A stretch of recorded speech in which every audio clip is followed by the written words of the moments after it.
back on a mission today, the Boston Clinic on a mission. A couple of these three former super bantamweights, junior featherweights, whatever you want to call them, moved up to featherweight. I think two of them, Carl Frampton and Leo Santa Cruz for sure. Um, Neither one Scott Quigg, I think, who's still campaigning at that other weight class. Um, these guys called themselves champions at one point at super bantamweight, junior featherweight, whatever you want to call it. And these guys show no interest to fight Rigondeaux. These pussies, you know what I mean? All three of these guys is pussies, you know what I mean? For a simple fact, I understand Scott Quigg and Carl Frampton's whole thing. It was a domestic fight. I mean, they just wanted to build it up and fight each other, reach the pinnacle. Cool, you know. Quigg got his jaw broke. I kind of give him a pass, but for years they all could have fought Rigondeaux. You know what I mean? And HBO bias ass a lot of times really sway the public. And not Harold Letterman, but Jim Lampley and Max. At one point, Rigondeaux fought on their last telecast a while ago. His last fight, they were just talking about how terrible he was and how boring he was, and he wasn't shit. He wasn't pound for pound. Why? You know what I mean? He's the same guy. I don't understand. They same guy giving these other guys passes. Rigondeaux had an exciting fight versus a tall ass Japanese fighter and beat his ass. Got knocked down. Exciting fight. You didn't hear shit about it.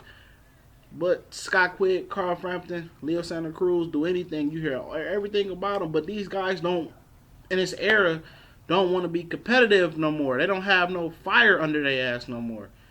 Frampton and Quigg, they built it up. They fought their fight. It was a good, decent fight. You know what I mean? Before all the years building up for them circling around each other, it wasn't good as fight, a great fight like I thought it should have been for the way they built it up.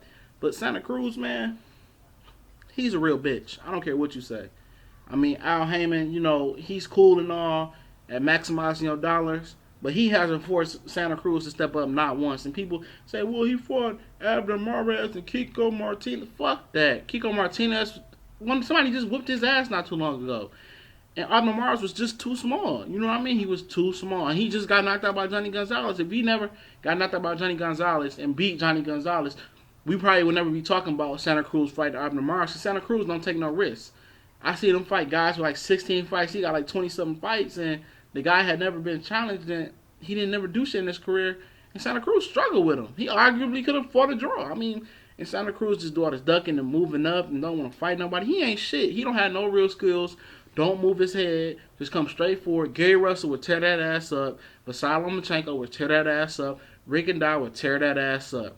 He's just being protected. One day they're going to take the leash off of him. I hold him more accountable than anybody. He's big as fuck. He's too big for Carl Frampton. He's going to beat Carl Frampton. He's too big. He's big as hell and don't want to challenge himself. So the three guys that ducking Rigondeaux and doing all this dancing around Rigondeaux, acting like he the big bad boogeyman, and don't want to give Rigondeaux gonna wait till he get old to look vulnerable. Same ass shit Canelo doing with Golovkin. Fuck all these punk ass fighters that's ducking Golovkin and motherfucking ducking Kovalev and ducking motherfucking Rigondeaux. We out. Gone.